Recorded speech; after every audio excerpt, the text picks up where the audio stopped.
Şehit Yasin Börü. Burada! Şehit Hasan Gökgöz. Burada! Şehit Hüseyin Dakak. Burada! Şehit Riyad Güneş. Burada! Şehit Cumali Güneş. Burada! Ve Yasin Börü'nün hocası Aytaç Baran. Burada! Evet, çok teşekkür ediyoruz. Kemalizm Kürdistan'da batıda olduğu gibi etkili olamamıştı. Ve onun ihalesini de PKK'ya verdiler. Ve PKK Kemalizmin bu ülkede 80 yılda yapamadığını 5-10 yılda yapıverdi. Yani doğuda, Kürdistan'da İslam'a öyle bir savaş açtı ki Yasin ve Börüler sadece bu savaşın en ufak, en son dilimidir, en basit dilimidir. Kardeşlerim, onun için Yasin Börü ve kardeşlerinin içinden geldiği toplum orada Müslümanca var olabilme, iyi dikkat ediniz, Müslümanca var olabilme mücadelesini vermiştir. Ve bu konuda elhamdülillah herkesin de şahit olduğu gibi bunu başarmıştır. Biz HDP'ye, PKK'ya ve arkasındakilere sesleniyoruz. Diyoruz ki evet güçlüsünüz, bir şeyler yaptınız, hatta yerine göre bu devlete de diz çöktürdünüz, askere de galip geldiniz, polise de galip geldiniz. Ama siz de biliyorsunuz ki Hizbullah'a galip gelemediniz, galip gelemeyeceksiniz. Peygamber sevdalılarına galip gelemeyeceksiniz. Biz bunu buradan ilan ediyoruz.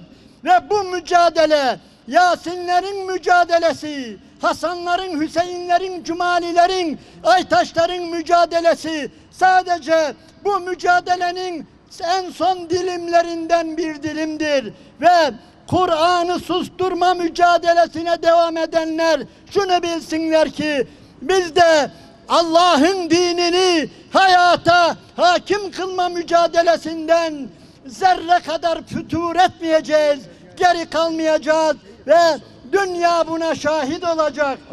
Biz 6-7 Ekim olayları öncesi HDP yöneticilerine dedik ki yapmayın, etmeyin sosyal medyadan. Bakın binlerce, onlarca insana zarar vereceksiniz. Kan dökülecek. Çağrılarınızı yapmayın diye söyledik bizzat. Ve onlar olaylardan sonra demokratik açılım, demokratik olarak insanları sokağa çağırdıklarından bahsettiler. Katiyen öyle bir şey yok. Kin, nefretlerini o çağrılarıyla insanları sokağa dökerek gerçekleştirdiler. Ve biz o söylemlere devam ettiğimizde maalesef ölümler bir bir geldiği zaman o insanları yine sosyal medyada müsebbipleri olarak gösterdik. Her ölen, her şehit olan kardeşimizin ardından işte sorumlusu sizsiniz dediğimizde ne dediler biliyor musunuz? Bir daha yaparsanız sizi savcılığa vereceğiz. İnsanları bizi hedefe göstermeyin. İşte onlar bu kadar korkak, bu kadar acizler. Bugün burada parantez içinde diyorum, adalet bekliyoruz. İnanın adaletin bu mevcilerde, bu olaylarda, bu makamlarda verileceğine zerre inancım yok. Ne zaman Allah'ın adaleti gelirse o zaman adalet olmuş, yerini bulmuş olur. Bakın Diyarbakır'da o günlerde, o olaylarda basına da düşen, medyaya düşen görüntüler, ses kayıtları var. İnsanlar yalvarıyor gelin diye. Devletten maaş alan, devletin silahını taşıyan güvenlik güçleri nerede? Başınızın çaresine bakın diyor. Bu güvenlik güçleri bundan bir ay önce az ilerimizde 1 kilometre bile değil 400-500 metre ileride bir bomba patladığında bu civarda bir tane resmi polis yoktu. Neden biliyor musunuz? Yine güvenlik, kendi güvenlikleri.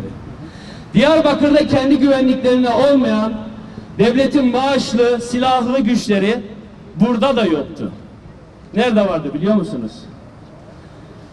İsrail'i cumartesi 2 gün önce sadece protesto etmek isteyen o zalimleri, onlarca insanı sokak ortasında bacılarımızı katleden İsrail'i protesto etmek için üniversite gençleri dayakla meşguldü, dayak atmakla meşguldü. en ağır küfürleri ederek karakola getirmeyle meşguldür. Gariban gördükleri, mazlum gördüklerinin başına çöken bu teşkilat feshedilmeli. Hükümete, Cumhurbaşkanı'na, Başbakan'a buradan sesleniyorum. Kokuşmuşluk bu kadar ayyuka çıktıysa feshedin gitsin bu teşkilatı. Mazlumları koruyamıyorsa, onların yanında olamıyorsa, aldıkları silahın hakkını veremiyorsa feshedin gitsin. Burada garipleri, insanları dövüp de insanları perişan etmesin. İmanlı, güçlü gençler var. Yeniden onlara bir teşkilat kurun. O insanlardan seçin. Görün bakalım nasıl insanlar savunuluyor. Nasıl insanlar haklarını, insanların yanında olduğunu gösteriyor. Bu ülkede Müslüman gençler var. Tarihte yapıldı. Ordular feshedildi, yeni ordular kuruldu. Teşkilatı da feshedin gitsin. Açın, alın gençlerden, imanlı gençlerden, görün bakın nasıl savunma yapılıyor. Gerçekten mazlum olarak, gerçekten hunharca şehit edilen Yasin Börü ve arkadaşları bütün Türkiye'deki Müslümanları bir araya gelmesine vesile olur diye umuyoruz inşallah. Aziz ve hamid olan Allah'a kulluk yapmak için o insanlar vahşi bir şekilde nasıl yakıldılarsa, evet günümüzün Habibleri, günümüzün Yasinleri de o şekilde o inanç için öldürüldüler. Şehitlerin yolunu sürdüreceğiz. Şehitlerin yolunu sürdüreceğiz. Acaba Cenab-ı Allah Celle Celaluhu bu örnek misalleri niye Kur'an-ı Kerim'de bize zikretmiştir? Biz bunun üzerinde hiç düşünüyor muyuz? Bunlardan hiç ibret alıyor muyuz? Bunları gönlümüze taşıyor muyuz? Allah niye Habil'le Kabil'in kıssasını anlatıyor? Niye Firavun'la Musa'nın kıssasını anlatıyor? Niye İbrahim'le Nemrud'un kıssasını anlatıyor?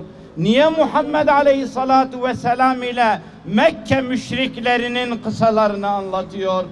Ey 21. asırda gelen insanlar! Onların karşılaştıklarıyla bir gün siz de karşılaşabilirsiniz.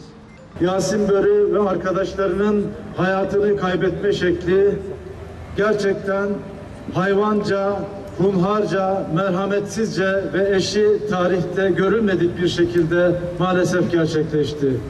Kardeşlerimizin şehadetini Cenab-ı Allah kabul etsin. Onlara Cenab-ı Allah'tan rahmet diliyoruz.